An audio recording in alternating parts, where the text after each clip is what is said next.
Welcome to Nuggets Wave. I am one of the hosts of the show, Ray. You can find me online at Rayvon Hackshaw. Um, Along with me today is Peter, Bucketsons88, Earthquake Survivor. How's it going? Great. Surviving earthquakes, surviving tsunamis, surviving this 19-degree weather up here. But 19? yeah, I got hey, I'm staying warm. I'm inside. Heater works. Everything's good. Is that the high or the low? That was a low. It got up to like 28 today. It's pretty warm. Okay, that's survivable. Mm-hmm. That's one of the things I struggle with being here in Denver is the swings are big. I'm from the East Coast. I'm from Maryland, and it's a lot more stable temperature-wise. Where here, I'm like, oh, it's a degree today. And for work, I work with pets. I do a lot of like dog walking, pet sitting, that sort of thing. So I'm outside a lot. So I'm like, I don't want to be here. The dog doesn't want to be here. But, we make it. We survive. Longtime survivor, King of Thorton, Jeff Morton, along with me today, coming on the pod for the first time. How's it going? Nice to see you both. I've interacted with both of you for a long time. Pete, particularly, fellow CU orbit. Yeah, for that, and it's nice to actually be on here.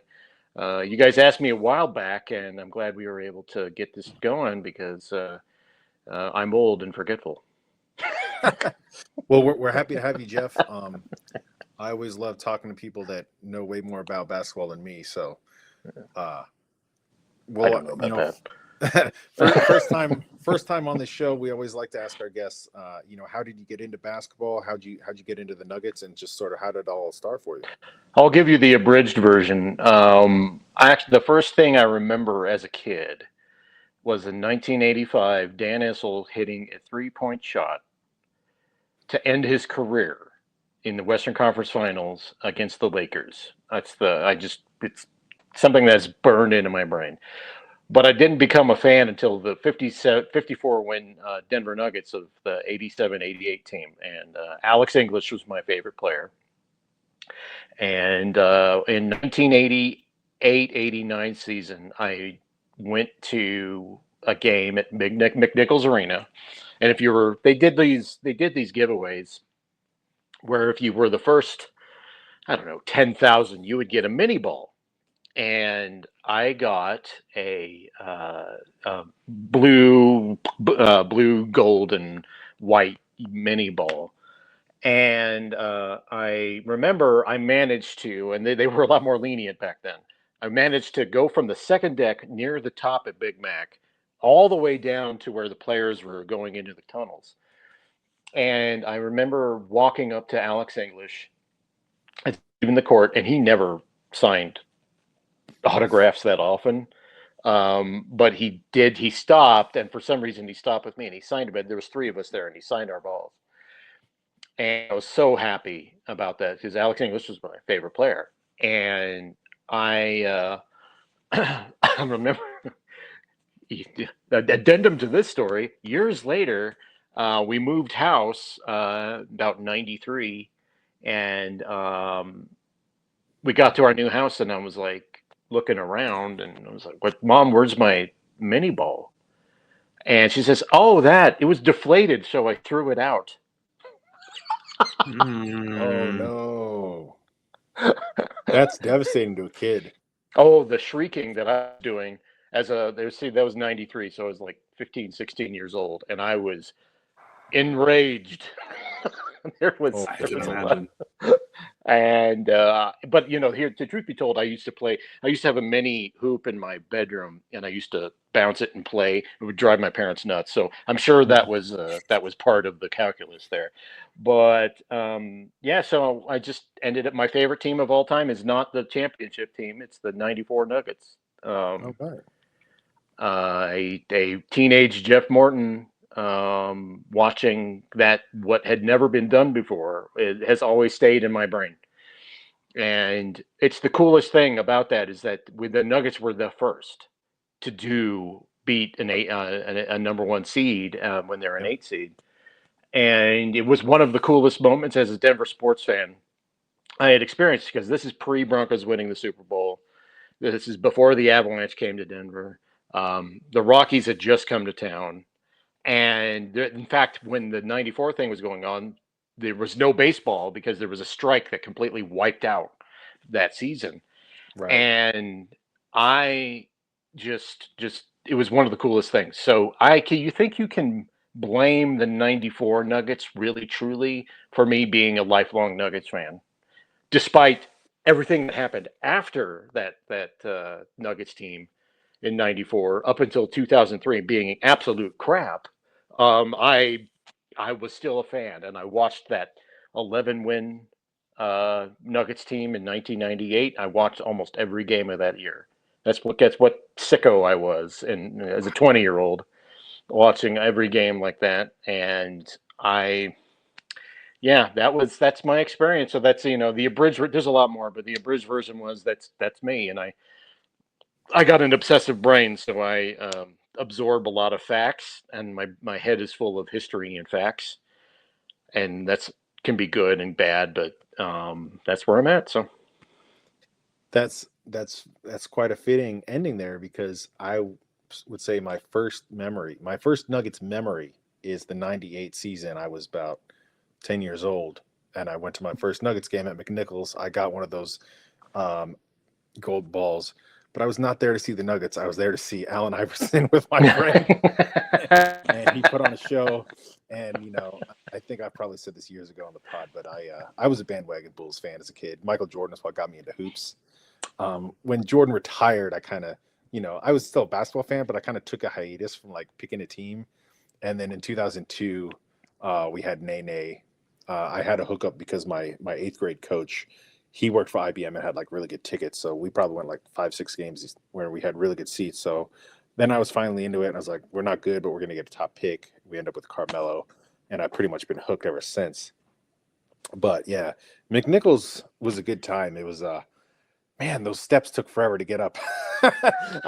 Pepsi Center is a much better setup. Well, the interesting thing about the arena now and then is that it was Big Mac was closer to the players. It was right on top of you. Yeah. And it was smaller, but the top was steeper. But Yeah. but Ball Arena is built for hockey. Yes. It's not this. They didn't have basketball in mind. It was primarily a hockey arena, and that is why it's so cavernous, and it's built for sightlines for hockey. But Big Mac was built for basketball, and the loudest noise I ever heard was in 1994. I was at Game 6 against the Utah Jazz. Brian Williams, Bison Dele, driving down the court on the break. He gets a pass, a dump off pass from Robert Pack, and does a left-handed dunk. And the Nuggets made this run to close the series to 3-3. And the crowd went insane. And I thought I was about to burst my eardrums. That's how loud it was in that place. It was insane. I've never heard a noise like that, and never have since. And I saw games at Mile High Stadium, at Pepsi Center. I have never heard anything like that from that day. Yeah, it's interesting because I totally understand with the Cronkies owning both teams that you want to have a multi-use arena, so you're not wasting dates. But I've always said if the Nuggets wanted to have a little bit better home court advantage, they would be smart to build a stadium for just basketball. The way the Kings and the Spurs and the Jazz have, those are the loudest arenas in the West, the ones that are specifically built for basketball. And yeah, it's always been like that. But Ray, unless you have any follow-ups, I'm ready to go to my next question for Jeff here. No, I mean, for me, it was Ty Lawson. I'm a Maryland guy, as we talked about a little bit before the show, and he's a Maryland guy. And I was like, I don't have to be a Wizards fan. This will be great. And I did. So you guys might like this. I was a big Shaquille O'Neal guy early on. I wasn't so much of a team fan, but I did love like the big man of the game. And when he and Kobe kind of had that, when they split up, I kind of sided with Shaq, and so I hated the Lakers. Ty Lawson dunked on the Lakers, and I was like, okay, I'm in. Here we go. I'm willing to commit. And kind of similar, Jeff, to what you're saying. I really enjoy the imperfect. I mean, a championship team is nice. I mean, it's a great experience, and I love that I was able to hang around long enough that I was able to see it. But it was nice watching that, especially post Mello. I think is when I really deepened my fandom of just watching a team that's like, I know this isn't the most talented team in the world, but they're making a thing out of a bunch of like little parts that are greater than the sum of the whole, and it's really something I still appreciate to this day. Yeah, I really, I always think, and it's not true for everyone, but I always thought that you form your fan identity when you're a teenager. So it could be a player, could be a team. And I really Mhm. glommed onto the team. My favorite Nuggets player of all time is LaFonso Ellis, still to this day. Um, and I think that just there's something about being a teenager. Like for me, it was the age of 10 to about the age of 17. I just formed my bond with them in that way. And like with a lot of guys, it's the players. It's like, I mean, you you weren't unusual in the 90s with being a bandwagon Bulls fan. That was a pretty common thing. Right. And especially when the Bulls came to town, most of that arena was in red. So Yeah. Yeah, I'll just add real quick. I think my favorite Nuggets team originally was probably the 2020 bubble team. I mean, obviously I love 2009, but I was severely disappointed because I was at game 3 of the Western Conference Finals that year and Kobe just sliced us up. But the bubble Nuggets, had one of the best upsets ever when they beat the Clippers. Everybody thought the Clippers were a super team, and it was hilarious how before game 7 Paul George said they were in the driver's seat, and then after they lost the series a bunch of stuff came out about how the Clippers were depressed and didn't want to be there. I'm just like, what? I mean, yes, the bubble was a weird time, but it's like you still got beat fair and square by this young team that like probably had no business beating you. that was a So weird time. That was a weird It time. it was it a was a weird time. weird time, but I think the thing I Yeah. enjoyed most about that run was Nuggets fans had been waiting for Jamal Murray to kind of take that next step. Right. And he really did in the bubble. You could tell he took his time off seriously. He came back in great shape for the bubble. Absolutely went off. I really do think the no travel helped him a lot. I mean, the shooting percentages in the bubble were crazy, Oh yeah. so that was definitely a little bit weird. But I really Yeah. do think that that's like a big part of his story of why a lot of Nuggets fans have been disappointed in him in a bunch of years since is because they saw that. Hmm. So I think it's kind of hard to look at both, right, and be like, this is who he is versus that was just a weird time. Because I mean, if COVID never happens, we probably don't get that kind of playoff run from him. We don't Yeah. really know for sure. Mm. It's But interesting. yeah, so I would like to move to my next question. As you know, Jeff, the Nuggets have been in the NBA since I believe the late 60s is when they Uh, joined, or early 1970 70s.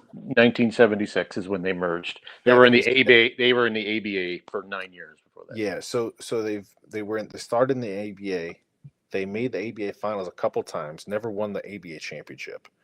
They joined the NBA, so they've been in Denver a long time. They've been a basketball team a long time, and they've been in the NBA basically 50 years now.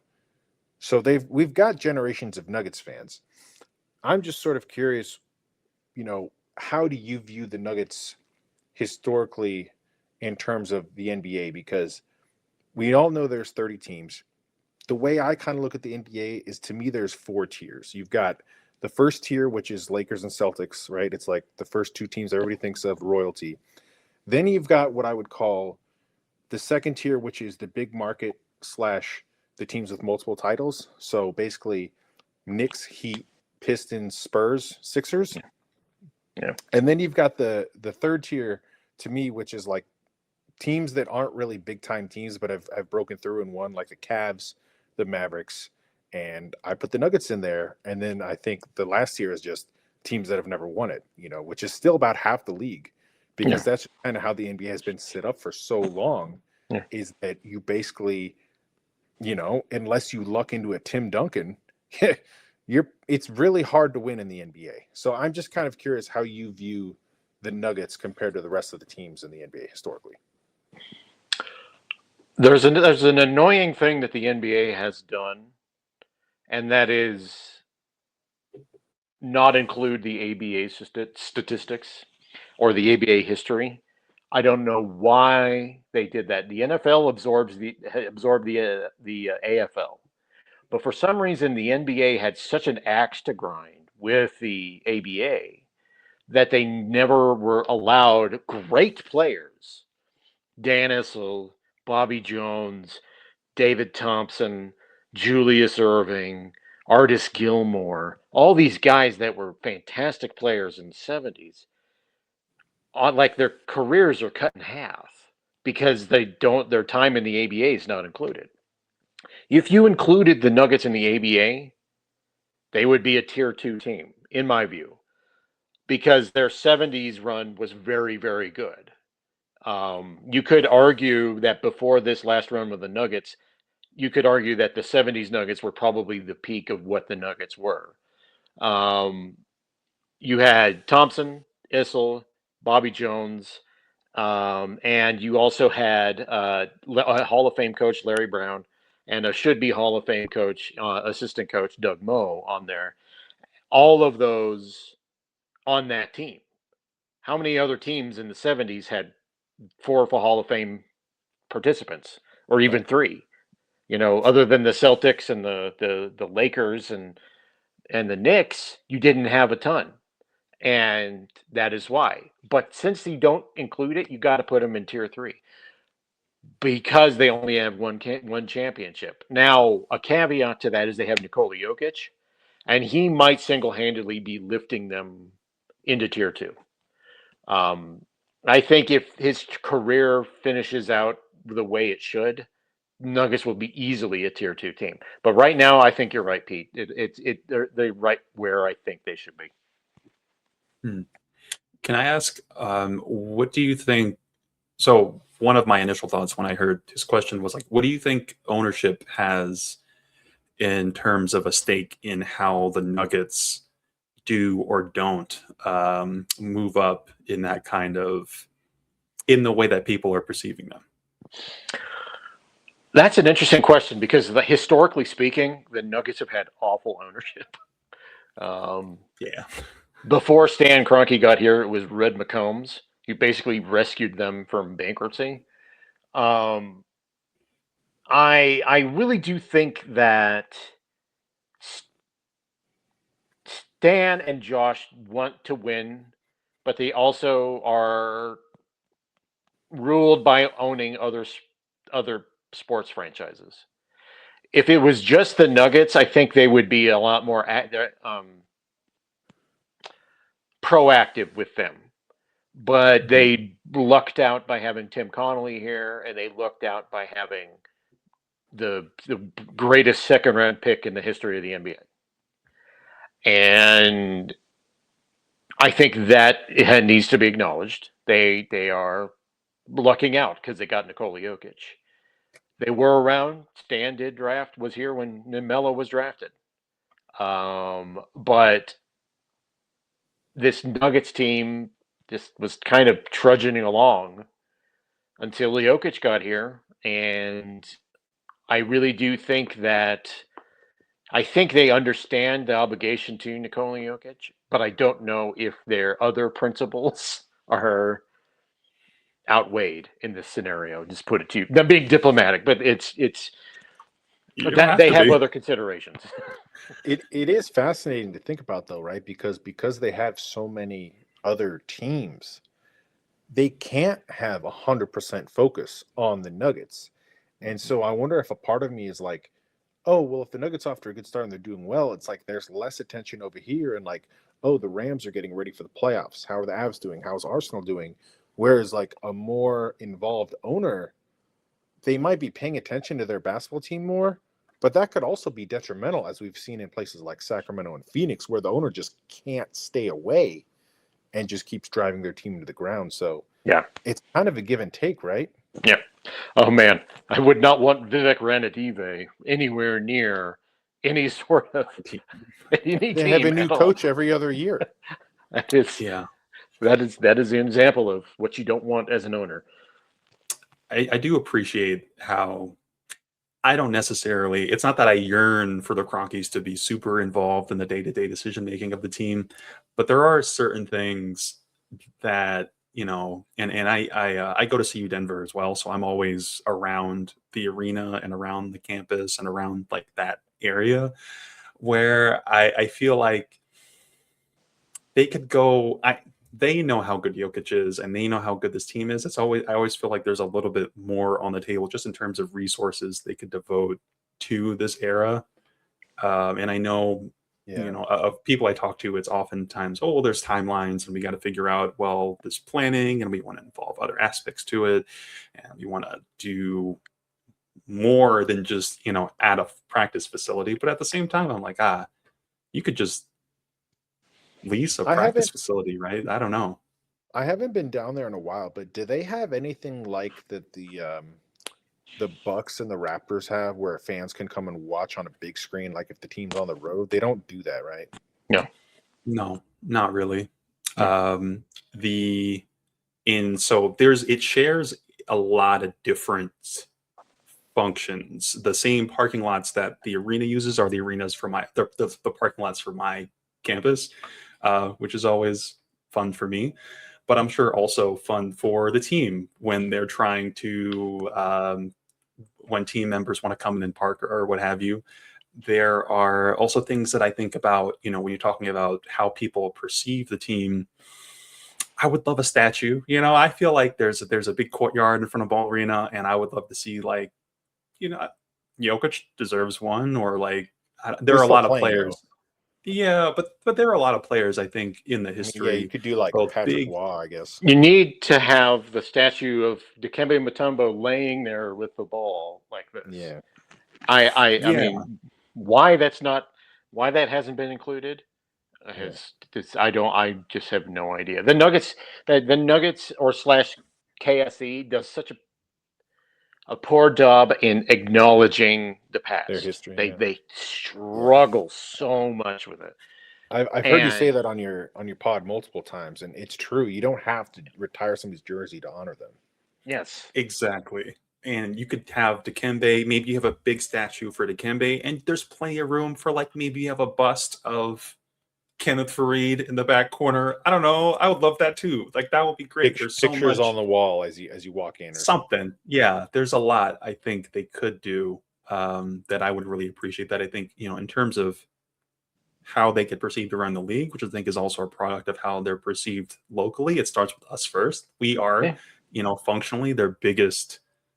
We're the stands that are supposed to go around to other people and be like, "Hey, let me tell you how great we are."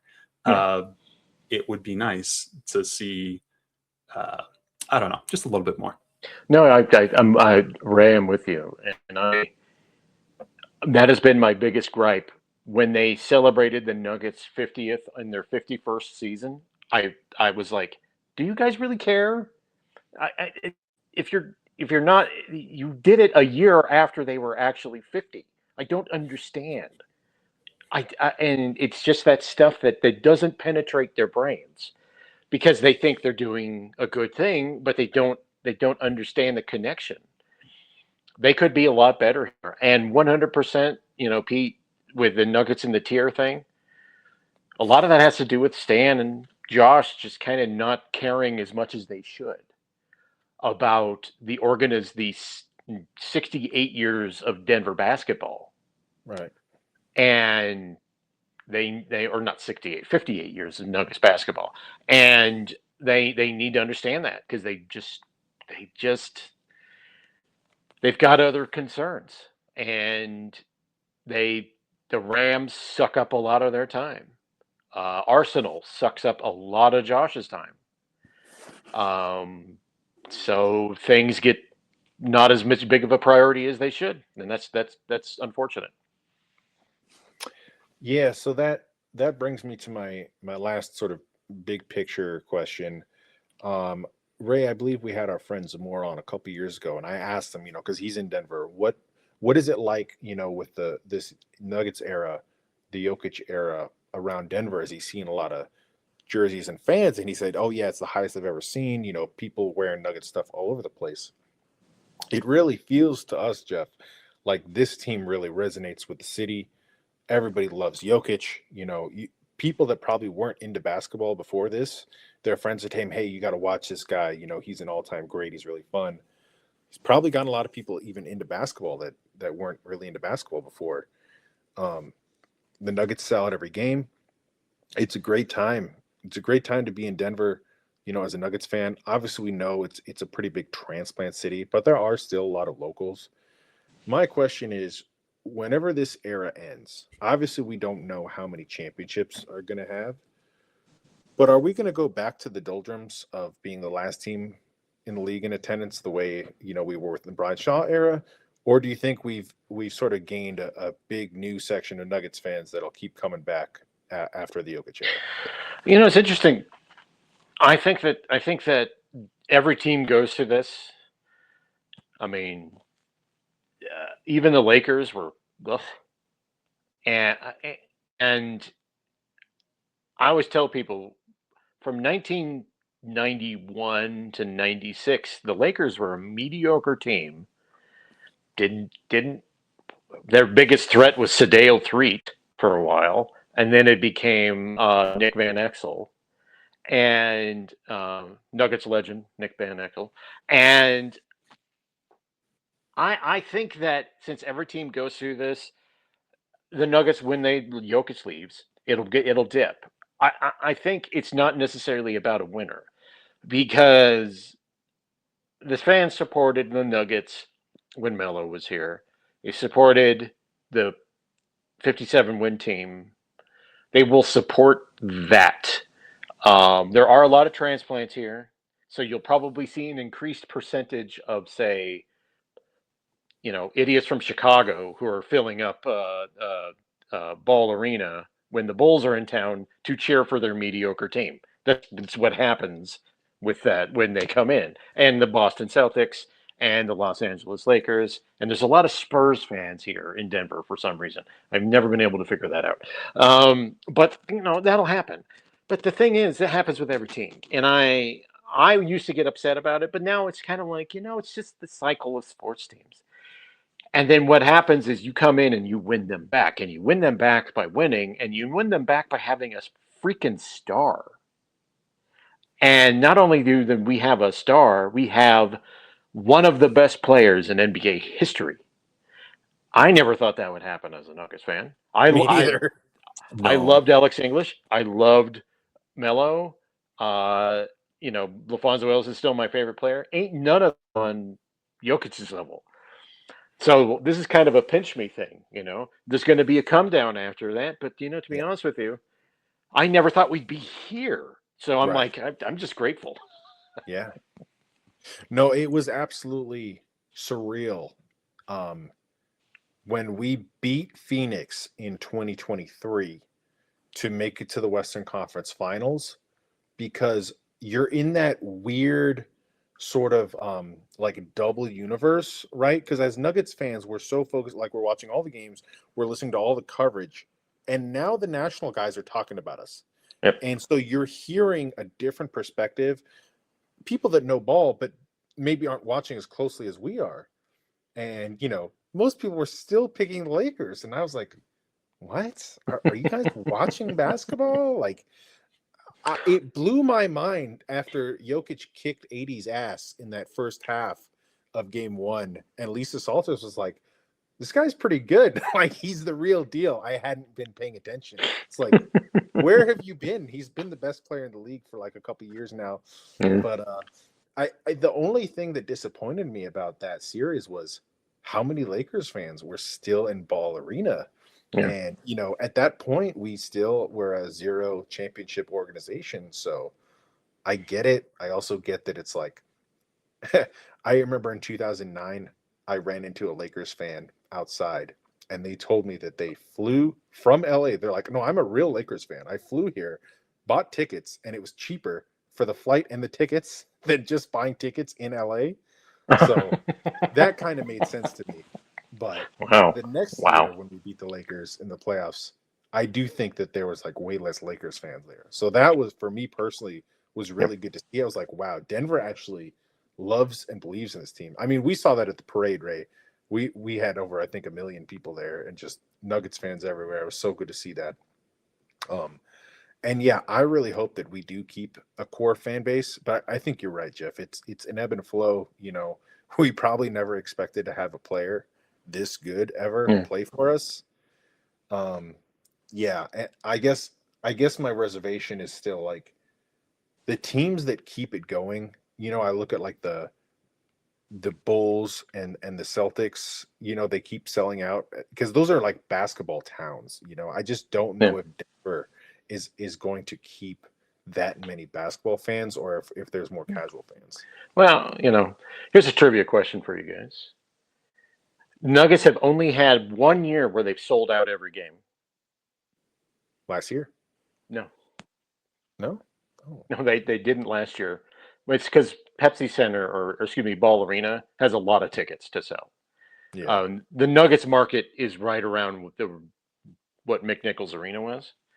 But no, actually, believe it or not, it's 1994-95 is the Oh, the Really? Mutombo team. Okay. Yeah, it was after the big upset, and the town went berserk. I have never seen before this recent time, never seen this town as behind the Nuggets as they were then. Okay. And every game was sold out, and of course that team disappointed, and they lost to the Spurs in the first round. But that was insane. And now it's this Nuggets team sells about there's 19,000 seats in Ball Arena, and they sell 18,800. 18. It's they're selling out, or they're almost selling out these games, but it's such a big arena that that's just it's effectively sold out, but it's not. But yeah, it's just as interesting to me. That is the only year they sold out every game. Interesting.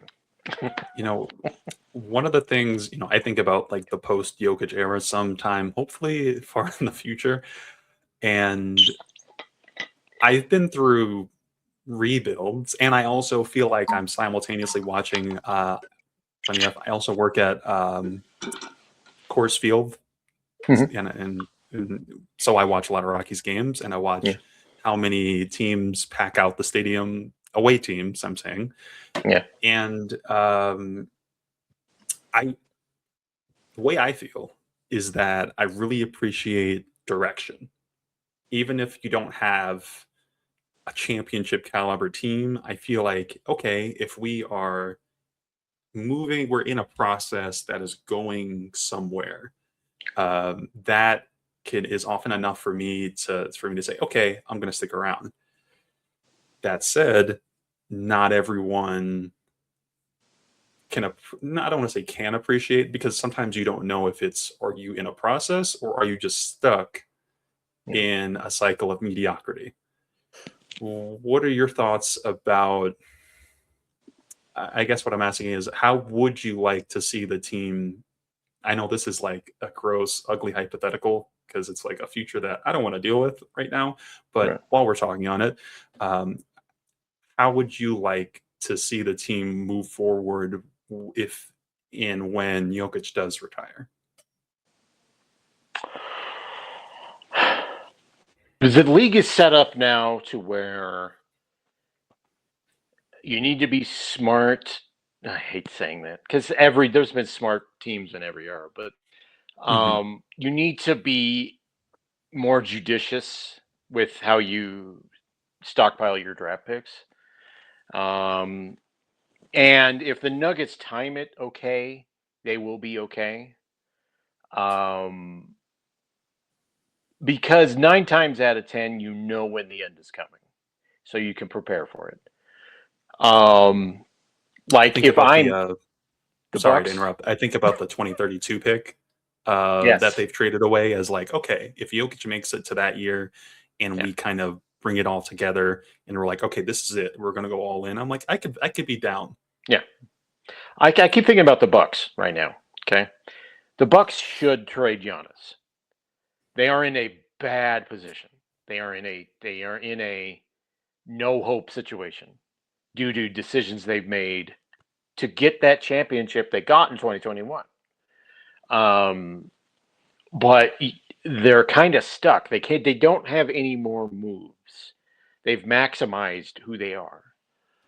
Well, you're not going to trade Miles Turner for much. You just signed him, you know. And if it was right, they need to trade him now because Giannis still obviously wants to win, and things are just not going to be very good. Good organizations understand that. With Jokic, I think he will know when the end comes, everyone will know it. And I think the Nuggets will have an ability to understand when it's coming and be able to prepare for that sort of thing. And as long as you're prepared, the landing, even if it's pretty shitty for a year, the landing will be softened because, as you said, Ray, it's nice to have a direction. And even if it's pointed down, you know what the goal is, right? Some teams just don't, and Stan has approved a tank 1 year, and it was the year they got Melo. That is the only time he's ever approved a complete tank job. And that was in 2002, 2003. And I don't know how Kiki Vandeweghe convinced him to do it, but ever since, their floor has been 30 to 33 wins. That's not good, not bad enough to go down. Even the But Brian Shaw year, I think it was like yeah, 33, 30, 34, yeah, like 30. 33. Yeah, actually it was 30, yeah, 36, 30, and then 33 Malone's first year. And look, it is what it is. But you can only prepare for the future for so much. You kind of got to live with the now. And I got to be honest with you, this Nuggets team, probably look, the Nuggets won tonight, and they had a very workmanlike performance against the Charlotte Hornets. It was a let's go do our jobs, folks, kind of performance, and they pulled out a win. They've won 10 in a row on the road, guys. 10 in a row on the road. I have never seen a Nuggets team win 10 in a row on the road. This is the weirdest year. They've lost 4 in a row at home and have won 10 in a row on the road. My brain is exploding due to those numbers, but they also are easily, in my view, and I can tell you right now, one of the deepest and best Nuggets teams we've seen. They're not fully together, but they are. For sure. Right now, my brain's going, fuck yeah, guys. This is really good. They need to clean up some shit, but they've really got a good trajectory going with this team if they can hold it together while AG and CB are out.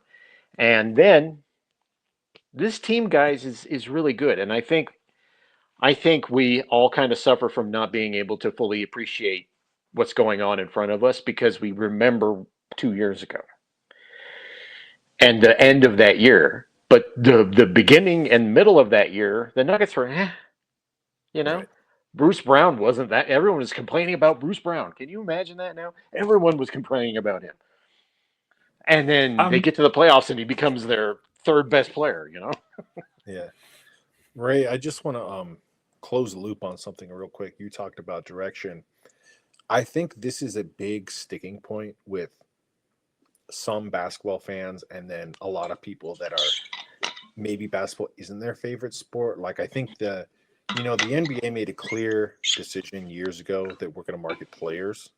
So that's kind of like how you end up with Jordan being as big as he was, and now you have people who are like LeBron fans or KD fans or Russ fans.